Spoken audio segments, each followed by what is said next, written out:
Bancada oposição preocupa com o progresso e execução do orçamento geral do Estado tina rihururo no recém-hat, trimestre da Holok.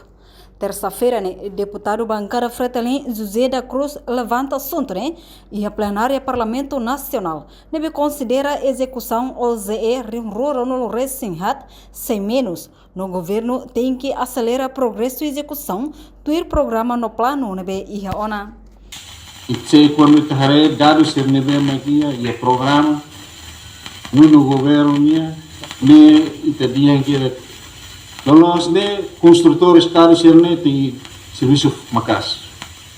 Mas bem quando itahare fila fali o resultado execução ser bala serviço ite.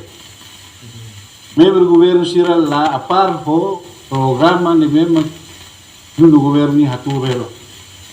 Essa execução e ministério ser importante para a saída. Enquanto vice-ministro Assuntos Parlamentares, Aderito Hugo da Costa reconhece a execução OZE rihururo no recém-hat sekiik. No governo se comunica ao ministério relevante, o insamak bele executa orçamento, tu regra execução orçamental. Portanto, o total orçamento geral do Estado tina rihururo no recém-hat hamutuk dolar americano bilhão ida ponto atu si recém nebe aprova e a Parlamento Nacional no promulga o presidente da República José Ramos Horta. Reportagem Melda Fátima, Televisão Timor Post.